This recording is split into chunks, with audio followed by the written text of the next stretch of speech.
ഓം നമോ ഭഗവതേ വാസുദേവായ.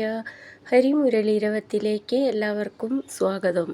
നാരായണായ നമ നാരായണായ നമ നാരായണായ നമ നാരായണ നാരായണായ നമ നാരായണായ നമ നാരായണായ നമ നാരായണ. ഇന്ന് നമുക്ക് 3ഉം 4ഉം ശ്ലോകങ്ങൾ പഠിക്കാം.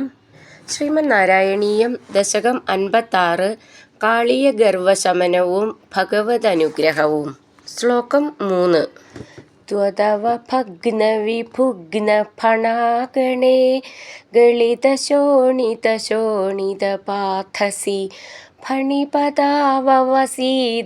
സന്നദാസ്തദബലാസ്തവ മാധവ പാദയോ. ഈ ശ്ലോകം എങ്ങനെ വായിക്കാമെന്നും അതിലെ വാക്കുകൾ പിരിച്ചിട്ട് അർത്ഥവും നോക്കാം.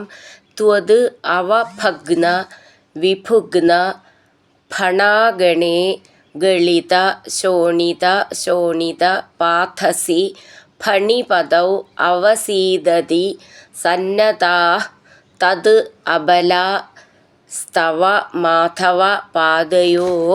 നമുക്കിതിലെ വാക്കുകളുടെ അർത്ഥം നോക്കാം. ത്വതവ ഭഗ്ന വിഭുഗ്ന ഫണാഗണേ, അങ്ങയാൽ ഒടിക്കപ്പെട്ടതും മടക്കിയതുമായ പത്തികളുടെ സമൂഹം. ഗളിത ശോണിത ശോണിത പാഥസി, ഒഴുകിയ ചോര കൊണ്ട് ചുവപ്പ് കലർന്ന യമുനാ ജലത്തോടു കൂടിയവനുമായ. ഫണിപദൗ, സർപ്പരാജാവ്. അവസീദതി, തളർന്നപ്പോൾ. മാധവ, അല്ലയോ കൃഷ്ണ. തദബലാം, കാളിയൻ്റെ ഭാര്യമാർ. തവ, അങ്ങയുടെ. പാദയോ, പാദങ്ങളിൽ. സന്നദാ, വീണു. നമുക്കിതിലെ അക്ഷരങ്ങളൊന്നു നോക്കാം. ത്വതവ ഭഗ്ന, ത്വ നവള ചിഹ്നം ശ്രദ്ധിച്ചോളൂ. ഭഗ്ന എന്നുള്ളതിൻ്റെ ഭാന്ന് നന്നായിട്ട് ഊന്നി പറയണം. ഗ്ന ഗ ന എന്ന് ചേർന്നിട്ടുള്ളതാണ്. വിഭുഗ്ന, ഇവിടെ അതേപോലെ ഭൂ എന്നുള്ള അക്ഷരം നന്നായിട്ട് ഊന്നി പറയണം. ഫണാഗണേ, ഭ എന്നുള്ള അക്ഷരം നന്നായിട്ട് ഊന്നി പറയാനുള്ളതാണ്. ഗളിത ശോണിത ശോണിത പാഥസി, ധ എന്നുള്ള അക്ഷരം നന്നായിട്ട് ഊന്നി പറയണം.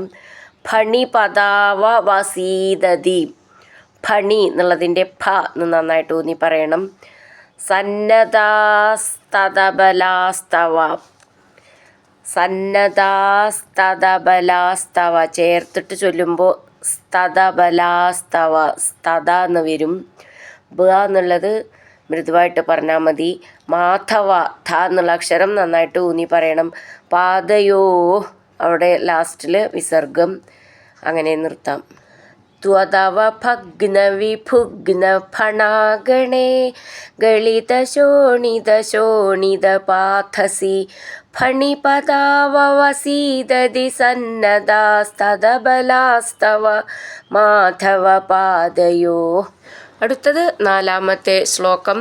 അയി പുരൈവ ചിരായ പരിശ്രുതത്വദനുഭാവ വിലീന ഹൃദോഹിതാ മുനിഭിരപ്യനവാപ്യ പഥൈ സ്തവൈർന്നുനുപുരീശ ഭവന്തമയന്ത്രിതം. ശ്ലോകം എങ്ങനെ ചൊല്ലാമെന്നും അതിലെ വാക്കുകൾ പിരിച്ചിട്ട് അർത്ഥം നോക്കാം.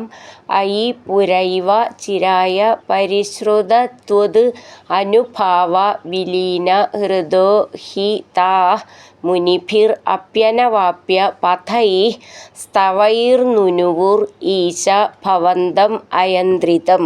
നമുക്കിതിലെ വാക്കുകളുടെ അർത്ഥം നോക്കാം. ഐ ഈശ, അല്ലയോ ലോകനാഥ. പുര ഏവ, പണ്ടുതന്നെ. ചിരായ, വളരെ കാലമായിട്ട്. പരിശ്രുതത്വദനുഭാവ നിലീന ഹൃദ, നല്ലവണ്ണം കേൾക്കപ്പെട്ട അങ്ങയുടെ മഹത്വത്താൽ അങ്ങിൽ ലയിച്ച മനസ്സോടുകൂടിയ. താ ഹി, ആ നാഗഭാര്യമാരാകട്ടെ. മുനിഭി അപി, മുനിമാരാൽ പോലും. അനവാപ്യ പഥൈ, പ്രാപിക്കാനാവാത്ത മാർഗത്തോടു കൂടിയ. സ്തവൈ, സ്തോത്രങ്ങൾ കൊണ്ട്. ഭവന്തം, അങ്ങയെ. അയന്ത്രിതം, തുടർച്ചയായി. നുനുവു, സ്തുതിച്ചു. നമുക്കിതിലെ അക്ഷരങ്ങളൊന്ന് നോക്കാം. ഐ പുര ഏവ, അതാണ് പുരൈവ. ചിരായ പരിശ്രുതത്വദനുഭാവ വിലീന ഹൃദോ, ഭാവ എന്നുള്ളതിൻ്റെ ഭാന്ന് നന്നായിട്ട് ഊന്നി പറയണം. ഹി താ, അവിടെ വിസർഗം. മുനിഭിരപ്യനവാപ്യ, മുനിഭിർ, ഭി എന്നുള്ള അക്ഷരം നന്നായിട്ട് ഊന്നി പറയണം. മുനിഭിരപ്യനവാപ്യ പഥൈ, thൈ എന്നുള്ളത് നന്നായിട്ട് ഊന്നി പറയണം. സ്തവൈർ നുനുവുരീശ, സ്തവൈർന്നുനു ചേർത്ത് ചൊല്ലുമ്പോൾ നു എന്ന് മെല്ലെ ഊന്നി പറയണം. ഭവന്തം അയന്ത്രിതം, ഭവന്തമയന്ത്രിതം, ഭ എന്നുള്ള അക്ഷരം നന്നായിട്ട് ഊന്നി പറയാനുള്ളതാണ്. ഐപുരൈവ ചിരായ പരിശ്രുതത്വദനുഭാവവിലീനഹൃദോഹിതാ മുനിഭിരപ്യനവാപ്യ പഥൈ സ്തവൈർന്നുനുവുരീശ ഭവന്തമയന്ത്രിതം. ഹരിനാരായണ ഗോവിന്ദ, ജയ നാരായണ ഗോവിന്ദ, ഹരിനാരായണ ജയ നാരായണ ഗോവിന്ദ ഗോവിന്ദ ഗോവിന്ദ.